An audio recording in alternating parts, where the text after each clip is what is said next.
Welcome back to my channel శృతిలయలో. ఎవరైనా నా ఛానల్ని ఇప్పుడే ఫస్ట్ టైం చూస్తున్నట్టయితే సబ్స్క్రైబ్ చేసుకుని బెల్ ఐకాన్ అనేది ఆన్లో పెట్టుకోండి. అప్పుడే నా వీడియోస్ అనేవి. హాయ్ అండి, ఈరోజు రెసిపీ అయితే నాకు ఎంతో ఎంతో ఎంతో ఇష్టమైన చిన్న ఉసిరికాయలు ఉంటాయి కదండి, వాటితో జామ్ అయితే ప్రిపేర్ చేసేసాను.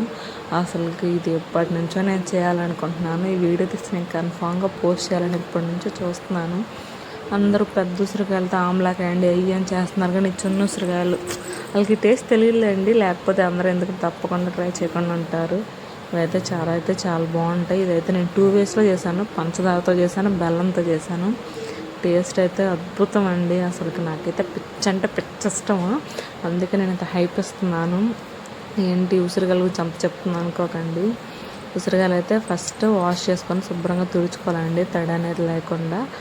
ఇక్కడైతే కొలుచుకుంటున్నాను అనమాట ఉసిరికాయల్ని ఎందుకు కొలుస్తున్నానంటే, ఇప్పుడు మనం షుగర్ అదన్నీ యాడ్ చేయాలి కదండి. మనకు షుగర్ ఎంత అంటే అంత వేసాము కదా, షుగర్ కూడా మనకు ఇప్పుడు ఉసిరికాయలు కొలుచుకుంటేనే షుగర్ కూడా కొలత అనేది తెలుస్తుంది. ఇక్కడ నేనైతే ఒక కప్పును ఒక 1/4 కప్పు ఉసిరికాయలు అయితే తీసుకున్నాను. ఇంక ఇక్కడ వీటికైతే మనం పొయ్యి మీద పెట్టకముందే మనం విడిగానే ఫస్ట్ ఈ ఉసిరికాయల్లోనే మన షుగర్ అనేది కూడా యాడ్ చేసుకోవాలి. నేను 1 కప్ అండ్ ఇంకో 1/4 కప్పు తీసుకున్నాను కాబట్టి ఇక్కడ షుగర్ కూడా 1/4 కప్పే యాడ్ చేశానండి. 2 కప్స్ ఫుల్ అయితే యాడ్ చేయలేదు.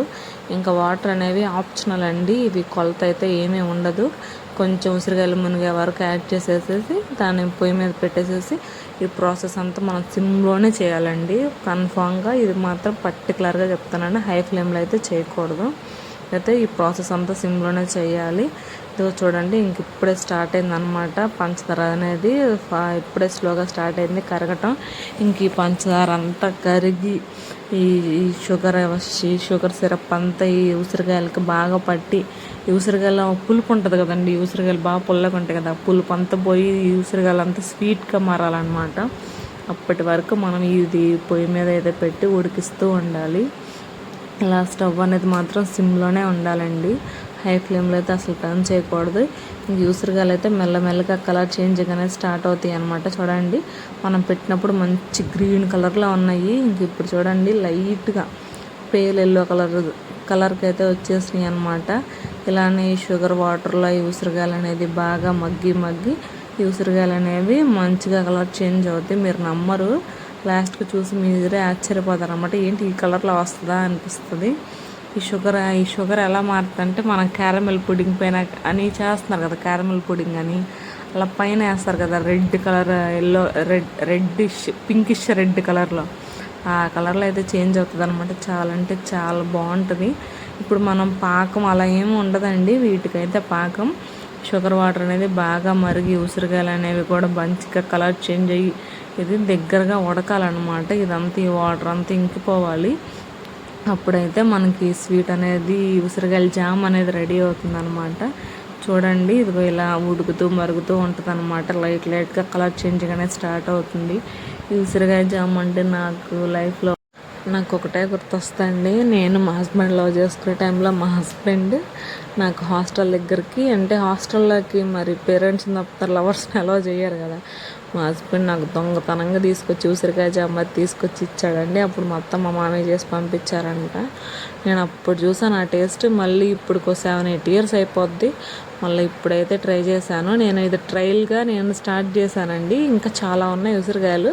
ఇంకా మొత్తం అయితే ఈవినింగ్ వచ్చేసేసి మా అత్తమ్మ ఏంటంటే, అందరూ తినొచ్చు, షుగర్ అయితే అందరం తినలేం కదా, అందులో షుగర్ వాళ్ళకి కూడా హెల్త్కి మంచిది కాదు కదా అని మా అత్తయ్య అయితే బెల్లంతో చేశారనమాట. చాలా అంటే చాలా బాగుంది. బెల్లంతో చేస్తారని నాకు తెలియదు, ఇది కన్ఫామ్గా షుగర్తోనే చేస్తారేమో అనుకున్నాను. మా అత్తయ్య చేసే వరకు ప్రాసెస్ నాకు కూడా తెలియదు అనమాట, బెల్లంతో కూడా చేస్తారని.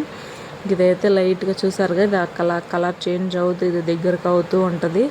ఇలా మంచి రెడ్ కలర్లో వస్తుందండి. అప్పుడు ఇంకా మనం స్టవ్ ఆఫ్ చేసేసుకొని, అబ్బా ఇది అసలు ఎంత బాగుంటుంది అంటే అంత బాగుంటుందండి. అసలు నేను ఈ టేస్ట్ అయితే కొన్ని ఉన్నాయి అనమాట నాకు ఫేవరెట్స్. నా ఫేవరెట్ లిస్ట్లో ఇది ఫస్ట్ ఉంటుంది. ఆ స్వీట్స్లో నాకు బ్రెడ్ హల్వా అంటే భయంకరమైన ఇష్టం. దాన్ని కూడా బీట్ చేసేది ఇదే నాకు ఫస్ట్ ప్లేస్లో ఉంటుంది. అంత ఇష్టం. ఇలా కలర్ చేంజ్ అయ్యి ఈ ఉసిరికాయల్లో ఉన్న పులుపు అంతా పోతండి. ఎందుకంటే మనం షుగర్ వాటర్లో మంచిగా మగ్గిస్తాం కదా. ఉసిరికాయలు అన్నీ కూడా స్వీట్గా ఎంత బాగుంటాయి, మెత్తగా తింటుంటే నాకైతే పిచ్చి ఇష్టం అండి. ఎవరైనా ట్రై చేయాలనుకుంటే తప్పకుండా ట్రై చేయండి. ఉసిరికాయలు ఈ చిన్న ఉసిరికాయలు ఎక్కువ ఉప్పు కారం వేసుకొని తినడానికి యూజ్ చేస్తారు, కానీ ఇలా ఒక్కసారి ఈ జామ్ అయితే ట్రై చేయండి, ఉసిరికాయ జాము. మీరు లైఫ్లో మర్చిపోలేరన్నమాట. ఈ టేస్ట్ అయితే ఇంత నేను హైప్ ఇస్తున్నానంటే దాంట్లో మ్యాటర్ ఉండబట్టి ఎంత హైప్ ఇస్తారండి ఎవరైనా. ఎంత బాగుంటుంది. మీరు ఒకసారి ట్రై చేసి తప్పకుండా నాకు రివ్యూ నాకు ఎలా ఉందో కామెంట్ చేయండి. ఇంకా మా అత్తయ్య అయితే మాత్రం ఈవినింగ్ ఇలా బెల్లం అంటే తురుముకొని వేయాల్సిన అవసరం లేదు, ఎందుకంటే బెల్లం మెల్ట్ అవుతుంది కదా. కొంచెం లైట్గా వాటర్ వేసి ఇంకా బెల్లం చిన్న చిన్న ముక్కలు కొట్టేసేసి, మా అత్తయ్య కూడా ఇలానే కొలతండి. 1 కప్పుకి 1/2 కప్పు బెల్లం అనమాట. మా అత్తయ్య అయితే యాలకులు కూడా వేశారు. యాలక్కాయలు వేసినా సూపర్ ఉందండి టేస్ట్. ఎవరైనా యాలక్కాయలు యాడ్ చేసుకుంటే యాలక్కాయలు కూడా యాడ్ చేసుకోవచ్చు, నేను చూపించిన ప్రాసెస్లో. ఇంకా సేమ్ ప్రాసెస్ అండి. ఇలా బాగా దగ్గర ఉడికే వరకు తిప్పుతూ ఆ సిమ్లో ఉడికిస్తూనే ఉండాలి. మేమైతే భయపడ్డాం, బాబోయ్ ఇంతసేపు ఉడికిస్తున్నాయి గ్యాస్ అయిపోద్దా అని అనిపించింది. అంతసేపు ఉడికించామండి. ఇలా బాగా దగ్గరికి అవ్వాలి, ఇంకా దగ్గరికి అవుతుంది. మనం షుగర్తో చేసాం కాబట్టి, నేను షుగర్తో చేశాను కాబట్టి అది కొంచెం ఈ కలర్కి వచ్చినాక నేను ఆఫ్ చేసేసాను. అప్పటికే బాగా దగ్గరికి అయిపోయింది. కానీ మొత్తం బెల్లం యూజ్ చేస్తారు కదా, ఇది బాగా చిక్కగా కొంచెం థిక్ పేస్ట్ లాగా అయింది. షుగర్తో చేస్తున్నాను కానీ నాకు కూడా బెల్లందే భయంకరంగా నచ్చిందండి. ఏదో నేను చేసుకున్న దానికన్నా నాకు అత్తయ్య చేసిందే బాగా నచ్చింది. ఇది ఇలా బాగా దగ్గరకు అవుద్ది. దాని కొంచెం అది లైట్ కలర్లా ఉంది, ఇది మంచి థిక్ కలర్ వచ్చింది. అక్కడ బెల్లం అనేది యూజ్ చేయడం వల్ల. ఎవరైనా ట్రై చేయాలనుకుంటే తప్పకుండా